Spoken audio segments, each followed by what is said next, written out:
नमस्कार, स्वागत है आपका हमारे चैनल में। मैं हूं आपके साथ शिखा कौशिका। चलते हैं हमारी कुछ खास रिपोर्ट की तरफ। लखनऊ माता वैष्णो देवी की कहानी बताती देवी भक्त पूर्णिमा पांडे ने महत्वपूर्ण जानकारियां दी। क्या है रहस्य माता वैष्णो का और कौन है भैरव? नमस्कार। हमारे बीच में आज पूर्णिमा पांडे जी हैं जो यहाँ मौजूद हैं, जो कि माता वैष्णो की भक्त हैं। आज हम पूर्णिमा जी, सबसे पहले तो हमारे चैनल में आपका स्वागत है। Thank you. जय माता। और जिस तरीके से माता वैष्णो के लिए लोगों की आस्था बढ़ती दिखाई दे रही है, लोग दरबार जाते हैं, मन्नतें मांगते हैं, तो उसको लेकर के एक बार जो हमारे दर्शक देख रहे हैं, अपना परिचय देते हुए माता के बारे में कुछ जानकारी दें। जय माता दी, नमस्कार। मैं माता वैष्णो की अपने आप को बेटी समझती हूँ, क्योंकि माता की शायद बहुत ही कृपा है हम पे। मैं बयान नहीं कर सकती कि कितनी ज़्यादा। जो कुछ भी मांगा माँ ने सदैव हमें दिया। बहुत ही प्यार करती हैं माँ मुझे, क्योंकि माँ ही प्यार कर सकती हैं। मेरे बस का तो नहीं है, क्योंकि मैं कहाँ चाह सकती हूँ, मैं तो इंसान हूँ।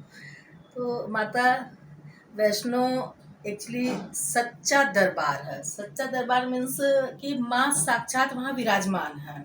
त्रिकुटा पर्वत पे माँ आज की डेट में भी तपस्या कर रही हैं, और जब तक कलयुग का लास्ट नहीं आएगा तब तक माता वहाँ तपस्या करती रहेंगी। माता का जन्म जब बहुत ज़्यादा वहाँ पाप बढ़ गया धरती पे, तो लक्ष्मी, काली और सरस्वती माँ ने और ब्रह्मा विष्णु महेश प्रभु ने ये सोचा कि अब एक अपना हिस्सा बनाया जाए, अपना अंश बनाया जाए। तो लक्ष्मी, काली और सरस्वती माता का अंश ही वैष्णो माता है। वैष्णो माता का रूप तीनों माताओं का हिस्सा मिला के बनी हुई है, जो कटरा में पैदा हुई। कटरा में उनका जन्म स्थान है, और वहीं माता खेली कूदी बड़ी हुई। थोड़ी बड़ी होने के बाद माता जो है तपस्या करने में, चूँकि माता बचपन से ही राम की भक्त थी। आप समझ सकते हैं, लक्ष्मी महालक्ष्मी का रूप कहा जाता है, महामाया है। माँ तो महामाया है, महालक्ष्मी है, महालक्ष्मी का ही हिस्सा सब देवियाँ हैं। तो कटरा में तपस्या करती रही बचपन से ही माता। तो तपस्या करते करते जब राम सीता वन को गए, तो राम जी उधर से होके निकले। जब रावण सीता को उठा ले गए, तो राम जी उधर से होके निकले, तो माता ने कहा कि मिले, प्रणाम किया एक दूसरे को। माता ने कहा, मैं आपसे शादी करना चाहती हूँ प्रभु, मैंने सिर्फ आपको ही अपना माना है। भगवान राम ने कहा कि मैं एक पत्नी का व्रत ले चुका हूँ, मैं दूसरी शादी नहीं कर सकता। तो वैष्णो माँ ने कहा, नहीं, मैंने तो आपको ही माना है, चाहे कुछ भी हो जाए मैं आपसे ही शादी करूँगी। तो राम जी ने कहा, अच्छा ठीक है, अब जब मैं लौटूंगा वनवास झेल के सीता जी को लेके, तो अगर आप हमें पहचान लोगी, एक शर्त रखी भगवान ने। तो प्रभु तो उन्होंने कहा, जब आप हमें पहचान लोगी तो फिर मैं आपसे शादी कर लूँगा, नहीं पहचान पाई तो नहीं। तो माता ने कहा ठीक है। फिर राम जी माँ तपस्या करने लगी। भगवान ने एक साधु का वेश बनाया और गए। तो माता इतनी रमी थी राम में, जैसे कहते हैं दूध में पानी। तो जब चाहे वो हम ही हों, अगर किसी देवी देवता में रम जाते हैं तो कुछ और नज़र नहीं आता, क्योंकि भक्ति एक ऐसी अलग चीज़ है। भक्ति मतलब मैं शायद ना बयान कर पाऊँ, लेकिन भक्ति बहुत अलग चीज़ है। तो माता इसी तरह राम में रमी थी, वो नहीं पहचान पाई राम जी को। फिर राम जी ने कहा ठीक है, अब जब कल का अवतार होगा, कलयुग में कल का अवतार होगा, तो मैं तुमसे शादी करूंगा वैष्णवी।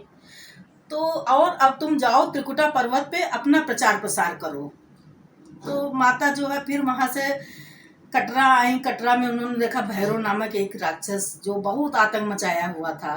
भैरव को मारने के लिए माता जो है, एक पंडित श्रीधर थे, उन्हीं के घर में माता ने सपना दिया कि जागर कराओ। बहुत गरीब थे वो, और जगराता कराओ और भंडारा कराओ। तो उन्होंने कहा, मेरे घर में तो कुछ है नहीं माँ, मैं कैसे कराऊँ, एक भी पैसा नहीं, उनके कोई संतान भी नहीं थी। तो माता ने कहा, तू करा के तो दे। फिर देखा तो माँ के भंडारे इतने भर गए कि उन्होंने पंडित श्रीधर ने भैरव को भी न्योता दिया था। भैरव अपने दल बल के साथ आया, और जब कन्या रूप में माता भी वहाँ पहुँच गई, माँ तो माँ है। तब भैरव ने जो है कहा कि मुझे तो मांस मदिरा चाहिए। तो माँ ने कहा, यहाँ मांस मदिरा, प्याज लहसुन ये सब नहीं चलता, कटरा में आज भी नहीं चलता, कोई प्याज लहसुन नहीं खाता वहाँ पे। तो माता का उसने हाथ पकड़ लिया। फिर माता वहीं चरण अपना छोड़ के, उसको कहते हैं चरण पादुका, कटरा से थोड़ा आगे है ऊपर, चरण पादुका में माँ के चरण पड़े हुए हैं आज भी। तो वो वहाँ छोड़ के फिर आगे बढ़ी भैरव को दौड़ाते हुए। फिर आता है अर्धकुमारी। अर्धकुमारी में माँ ने 9 महीने तपस्या करी है। जब वो वहाँ तपस्या कर रही थी तो आगे हनुमान जी तो माँ के साथ हमेशा ही रहते हैं, सभी को मालूम है कि हनुमान जी भी प्रत्यक्ष देवता है, अजर अमर हैं। तो भैरव को पता चला किसी तरह से, तो फिर गया वो हनुमान जी से लड़ाई करने लगा गेट पे ही, अर्धकुमारी गेट पे ही। माता जब पूर्ण हो गई तपस्या उनकी तो वो निकली, फिर उन्होंने भैरव का आगे त्रिकुटा पर्वत पे जाके वध किया। तो आधा धड़ जो है भैरव का नीचे है, सर माँ के मंदिर के और ऊपर 2.5 किलोमीटर ऊपर है। कहा जाता है कि माता ने कहा जब भैरव को मारी माँ ने, कभी उसने माँ का नाम नहीं लिया, लेकिन जब माँ ने उसको मारा तो भैरव ने कहा हे माँ। अब हे माँ का शब्द ऐसा है कि माँ में तो दुनिया रमी है, माँ से ही हम हैं, माँ से ही आप लोग हैं, सब दुनिया माँ में ही है। माँ मई हो जाना, माँ मतलब खाली माँ कहना नहीं, माँ बहुत सुंदर शब्द है। कहा जाता है कि माता ने कहा जब भैरव को मारी माँ ने, कभी उसने माँ का नाम नहीं लिया, लेकिन जब माँ ने उसको मारा तो भैरव ने कहा हे माँ। अब हे माँ का शब्द ऐसा है कि माँ में तो दुनिया रमी है, माँ से ही हम हैं, माँ से ही आप लोग हैं, सब दुनिया माँ में ही है। माँ मई हो जाना, माँ मतलब खाली माँ कहना नहीं, माँ बहुत सुंदर शब्द है, समझने की बात। ये बताइए कि क्या कारण है कि जो लोग दर्शन के लिए जाते हैं तो कहा जाता है कि अगर भैरव के दर्शन नहीं होंगे तो माता के दर्शन पूरे नहीं होंगे। हाँ, इसलिए कि भैरव को जब माँ ने वहाँ मारा तो आधा धड़ उनका नीचे रह गया और सर कट के 2.5 किलोमीटर ऊपर माँ के दरबार से, त्रिकुटा पर्वत से ऊपर है। तो जब उसने कहा माँ, तो माँ के बाद तो माँ ही है ना, माँ तो माफ़ कर देती ना अपने बच्चों को।